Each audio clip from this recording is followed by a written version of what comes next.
back to Ask Joy. Happy Friday. I hope you all had an amazing Thanksgiving. I am still recovering.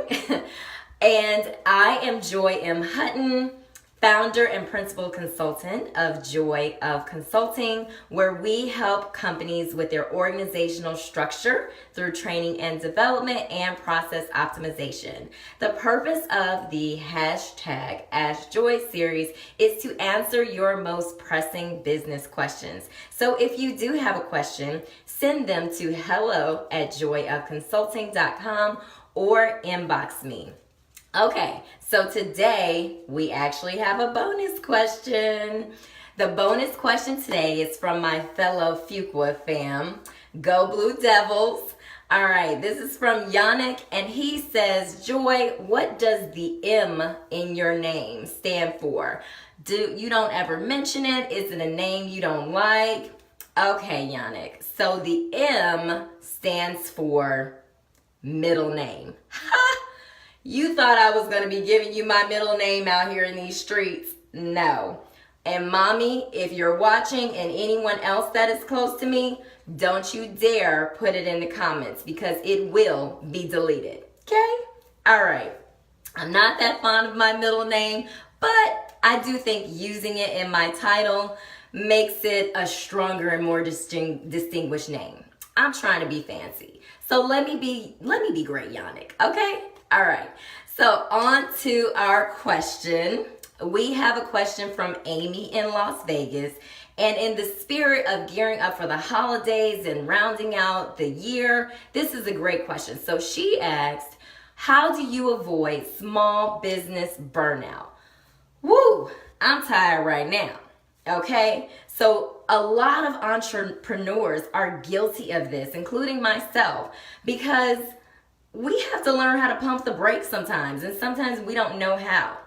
So I am going to give you 10 tips today on how to avoid small business burnout.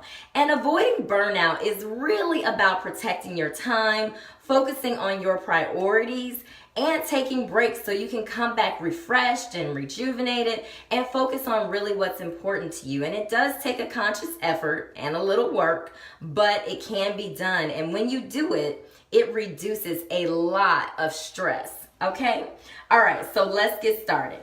Number 1, stop and get organized.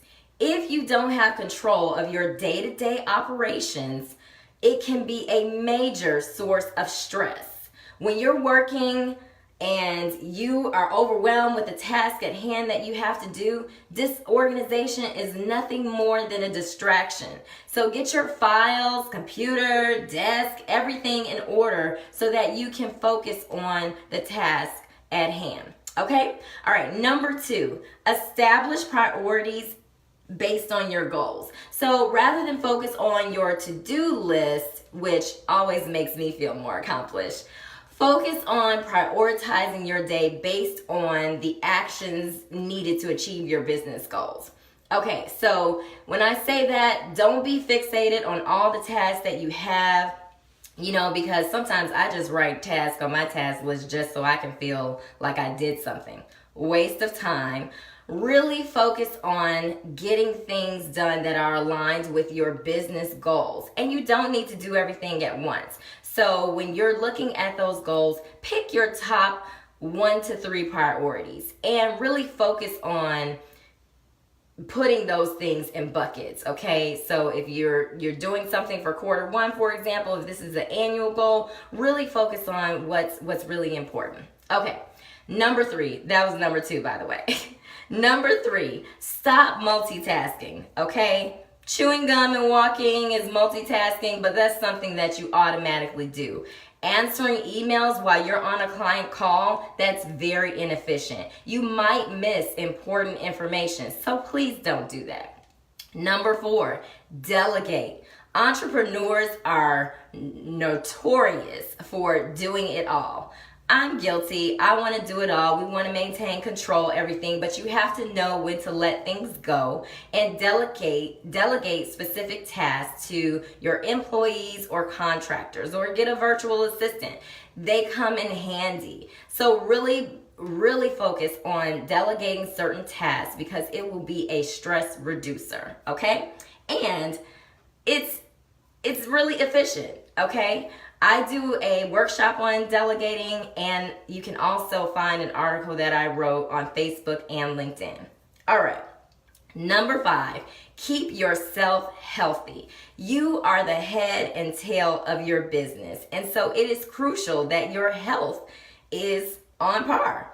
You can't run a business if you're sick, so make sure you put your health first. They say that entrepreneurs that exercise more or exercise period have higher sales. I think I want to be on that train. So make sure you put your health first and take time for self-care. Sure, we've heard that before. All right, play more. Work hard, play hard. We've heard this before, right? But it's true. Make time to play outside of all the hard work that you've put into running your business.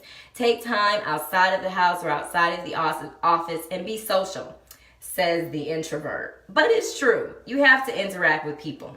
And I know this is difficult, especially when you're working from home, but you really have to create that space for getting out. Okay, number 6, or that was number 6, play more.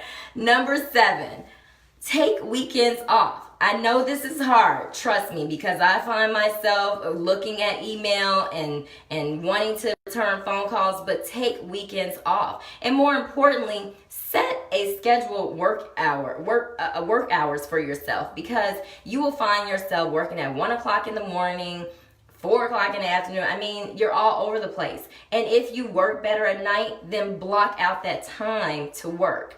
But whatever time you set for yourself, make it consistent so that you can stick to it. When you have a set schedule, you're more likely to follow it.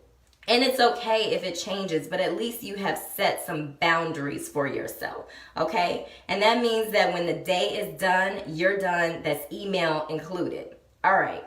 Number 8, unplug from technology. So when the clock strikes 5 or whatever arbitrary time you have set for yourself to close shop, you need to turn off all technology as relates to work. Now, I'm not turning off my personal cell phone because my daddy might call. I have to pick up that call. But it's important to unplug from technology because you have to just refresh your mind, renew your mind from just focusing on work-related tasks.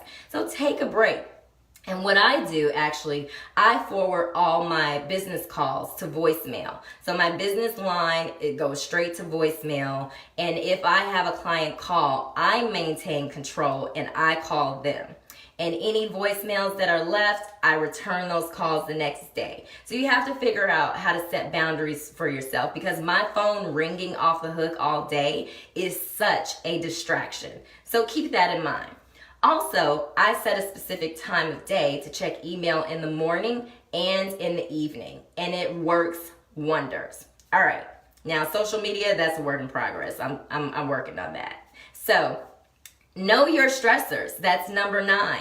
There are probably certain things that you don't want to do in your job, and they cause you stress. And when they cause you stress, you tend to procrastinate. So know your stressors, know what is causing you to procrastinate so you can plan ahead and tackle those right on, okay? And then finally, number 10, learn how to say no. I can't say this enough. No has been the word of the year for me. I know it's tough when you don't want to turn down business, but there is no quicker way to burn out than taking on more than you can handle. And not even that, taking on work that you don't even want to do. So think about that. All right, so those are the tips for avoiding small business burnout. This also works for professionals too. We have to absolutely take time for ourselves. So I'm going to take my own advice, and I am taking a nap. I hope you've enjoyed this. Like, comment, share. I'll see you here next Friday at noon. And also tomorrow is Small Business Saturday. So please shop your favorite small businesses. And I look forward to seeing you guys next week. Thank you.